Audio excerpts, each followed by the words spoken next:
हम लोग exponent and power क्या होता है समझेंगे। इसके लिए सबसे पहले हम लोग कुछ फॉर्मूला देखते हैं। ए का पावर m इंटू ए का power n is equal to a का power m plus n, a का power m divided by a का power n is equal to a का power m minus n, a का power m n is equal to a का power m into n। ये सब formula देख के ही हम लोग को बहुत कन्फ्यूज़न होता है कि ये सब है क्या, समझ में नहीं आता है। तो आज सबसे पहले हम लोग इस फॉर्मूला को समझेंगे, उसके बाद क्वेश्चन में आगे बढ़ेंगे।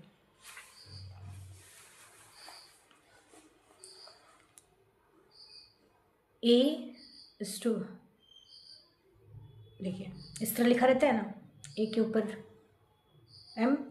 इसका मतलब ये है कि जैसे कोई एक नंबर है 2, उसके ऊपर 2 दिया हुआ रहता है, मतलब 2 का पावर है 2, 2 का एक्सपोनेंट है 2, और यहाँ पर इस 2 को बेस कहा जाता है। सेम उसी तरह फॉर्मूला में ये जो नीचे है उसको बेस कहा जाता है और इसको एक्सपोनेंट या पावर कहा जाता है।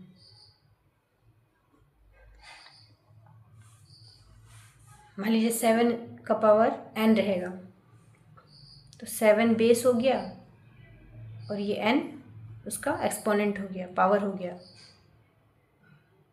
n का वैल्यू कुछ भी हो सकता है, क्वेश्चन पे डिपेंड करेगा। मान लीजिए 4 का स्क्वायर रहा, तो 4 बेस हो जाएगा, ऊपर वाला पावर हो जाएगा। पहला फॉर्मूला हम लोग समझते हैं। ए का पावर m इंटू ए का power n is equal to क्या होता है।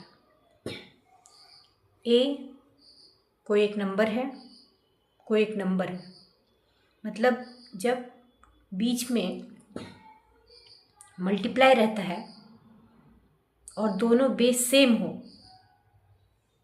बीच में मल्टीप्लाई है, दोनों बेस सेम हो, यहाँ भी ए है और यहाँ भी ए है, तो पावर क्या होगा, तो पावर को हम लोग जोड़ देते हैं। जब बेस सेम हो और बीच में मल्टीप्लाई हो तो पावर को क्या करेंगे, सेम बेस रहेगा और पावर को जोड़ देंगे। और एक फॉर्मूला बनता है, बेस सेम हो और बीच में डिवाइड का साइन हो, ए यहाँ भी है, ए यहाँ भी है, यहाँ 2 पावर है, अलग भी हो सकता है, सेम भी हो सकता है, ठीक है। तब वहाँ पर क्या करेंगे, बेस में दोनों पावर को एक दूसरे से घटा देंगे। अगर एक ही पावर के ऊपर, जैसे ए का पावर m है, इसी के साथ साथ और एक पावर रहे, तो दोनों क्या हो जाएगा, मल्टीप्लाई, m इंटू n यानी mn। इस तरह अगर 3 पावर भी रहेगा, ए का पावर m का पावर n का पावर o का पावर p, तो इसमें क्या होगा, इसका आंसर ए का पावर, सारा पावर एक दूसरे से मल्टीप्लाई हो जाएगा, m into n into o into p, मतलब ए का power m into n into o into p। जैसे 2 का पावर अगर 6 है, फिर 2 है, फिर 4 है, फिर 3 है, ठीक है। तो इसका आंसर क्या हो जाएगा, 2 का पावर ऊपर में जितना पावर रहेगा सारा का सारा मल्टीप्लाई में चल जाएगा, 6 into 2 into 4 into 3, 6 into 4 into 2 into 3। समझ गए, चलिए आगे बढ़ते हैं। और एक चीज़ याद रखना है, अगर कोई फ्रैक्शन रहा, मान लीजिए a बाई बी है, ये एक फ्रैक्शन के फॉर्म में है, ऊपर में न्यूमरेटर है, नीचे में डिनोमिनेटर है, रेशनल नंबर के फॉर्म में बोलिए, फ्रैक्शन के फॉर्म में बोलिए, ठीक है। a बाई बी फॉर्म में जब रहेगा तो वहाँ पर अगर इसका पावर n है, a बाई बी का पावर n, इसका मतलब होता है a का पावर भी n और b का पावर भी n। जस्ट इसका वाइस वर्सा। अगर a का पावर भी n रहेगा, b का पावर भी n रहेगा, तो उसको a बाई b का होल पावर n बोलेंगे। किसी भी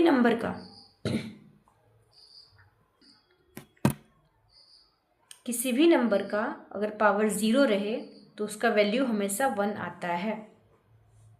अगर मान लीजिए हम लिखेंगे 1 2 7 6 8 9 5 3 4, इसका पावर 0, इसका वैल्यू बताइए।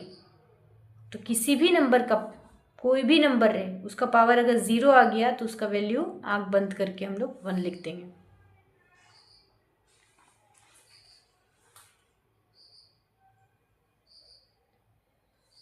और एक पॉइंट है, आगे हम लोग बढ़ेंगे। माइनस का पावर अगर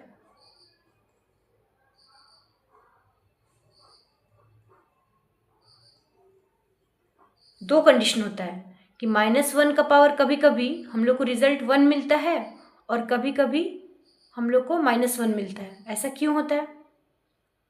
तो जब n वहाँ पर इवन रहेगा तो वहाँ आंसर हम लोग को 1 मिलेगा, लेकिन n जब हम लोग को ऑड दिया हुआ रहेगा तो आंसर हम लोग का -1 आएगा।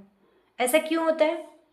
क्योंकि -1 का पावर इवन मतलब -1 दो बार हो सकता है, 4 बार हो सकता है, 6 बार हो सकता है। तो हर बार माइनस को क्या मिलेगा? पेयर मिलेगा। तो जब माइनस पेयर में रहता है तो हम लोग जानते हैं कि minus into minus is equal two plus. Integer वाले चैप्टर में हम लोग बहुत अच्छा सा समझे हैं। अगर नहीं किन्हीं को पता है तो जाके देख लीजिए, ठीक है। इसके बाद अगर लिखा हुआ रहेगा -1 इंटू -1 इंटू -1, मतलब 3 बार, 1 टाइम 2 टाइम 3 टाइम, मतलब -1 का पावर 3। इसका मतलब रिजल्ट निकलेगा इसका -1। क्यों? क्योंकि यहाँ पर ये n जो है इसका पावर जो है वो ऑड है।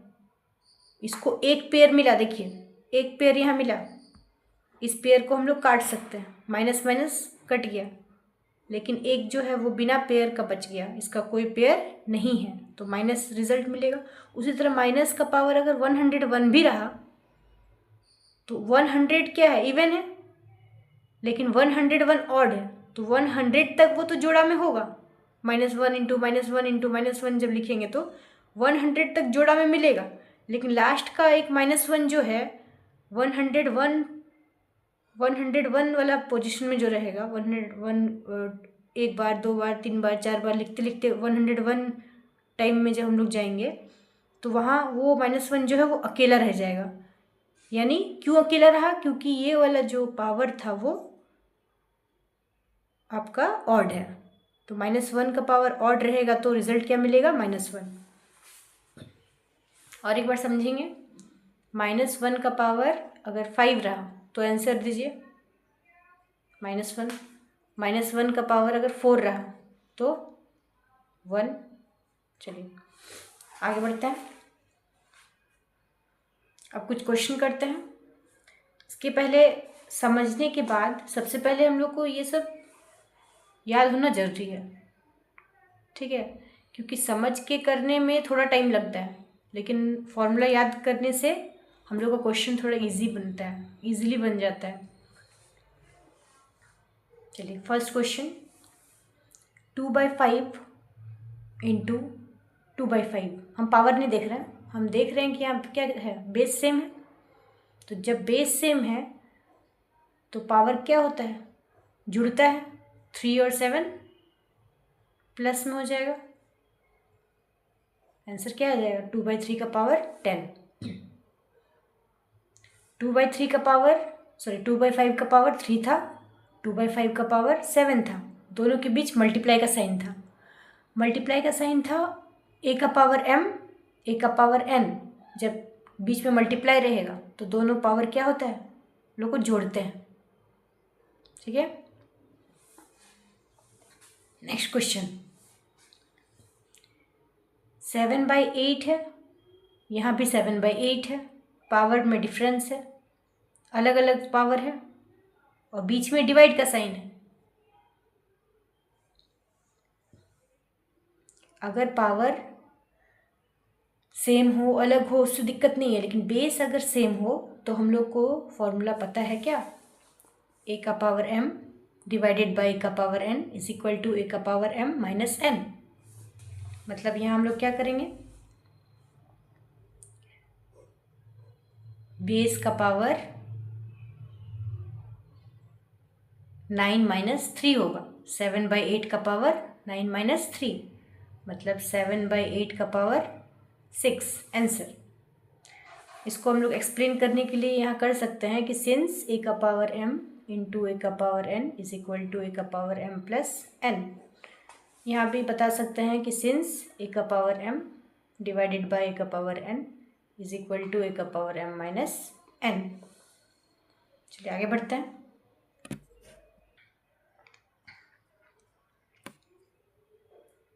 इस क्वेश्चन में क्या है, 8/61 का पावर 3 एंड और एक पावर दिया हुआ है 4। क्या बताए थे कि बेस में अगर एक से ज़्यादा पावर रहे तो सारा मल्टीप्लाई होता है एक ही बेस का, ठीक है। तो यहाँ पर क्या होगा, एक ही बेस में हमको एक से ज़्यादा पावर मिल रहा है, 8/61। तो यहाँ 3 और 4 है, तो 3 और 4 क्या होगा, प्लस होगा ना मल्टीप्लाई होगा, मल्टीप्लाई होगा। तो 8/61 का पावर 4 3 ज़ा 12 आंसर। नेक्स्ट क्वेश्चन 4/3 का स्क्वायर है। क्या बताया था कि रेशनल नंबर का स्क्वायर कोई पावर है, रेशनल नंबर का पावर है मतलब न्यूमरेटर का भी है वो डिनोमिनेटर का भी है, तो ये 4 का भी स्क्वायर है और 3 का भी स्क्वायर है। इसको दो तरीके से सॉल्व कर सकते हैं, या तो इसको एक्सपेंड कर सकते हैं, 4/3 इंटू 4/3 इज इक्वल टू 4 4 जा 16 और 3 3 जा 9। लेकिन चूंकि हम लोग एक्सपोनेंट एंड पावर वाला चैप्टर पढ़ रहे हैं इसलिए ये वाला चीज़ ध्यान देंगे कि अगर कोई न्यूमरेटर डिनोमिनेटर का पावर दिया हुआ है इसका मतलब न्यूमरेटर का भी वो पावर होगा और डिनोमिनेटर का भी वही पावर होगा, मतलब 4 का भी स्क्वायर होगा और 3 का भी स्क्वायर होगा। तो 4 स्क्वायर बाई 3 स्क्वायर, 4 स्क्वायर क्या होता है, 4 4 जा 16, 3 स्क्वायर 3 को 2 बार इंटू करेंगे तो 9 आंसर। आगे बढ़ते हैं। ये एक अलग टाइप का क्वेश्चन है, ठीक है, जिसमें सबसे ज़्यादा हम लोग फंसते हैं। कैसे फंसते हैं, क्योंकि यहाँ पर साइन क्या है, पावर का साइन क्या है, नेगेटिव है, उससे डर लगता है, देख के ही लगता है कि बनेगा कि नहीं बनेगा, हार्ड क्वेश्चन है कि इजी क्वेश्चन है। तो सबसे पहले हम लोग बताते हैं कि इस चीज़ में बात करेंगे कि हम लोग का डर कैसे ख़त्म हो, क्योंकि अगर यहाँ पर माइनस की जगह प्लस रहता, माइनस साइन नहीं रहता तो हम लोग से क्वेश्चन बन जाएगा, ठीक है। तो हम लोग क्या करेंगे, याद रखिएगा ऐसा क्वेश्चन में सबसे पहले माइनस को कन्वर्ट करेंगे किस में, प्लस में। कोई भी पावर को अगर माइनस साइन चेंज करना है हमको, ठीक है, तो ये जो न्यूमरेटर डिनोमिनेटर देख रहे हैं इसको पलट दीजिए, मतलब 2/3। इसको थोड़ा डिटेल से समझते हैं।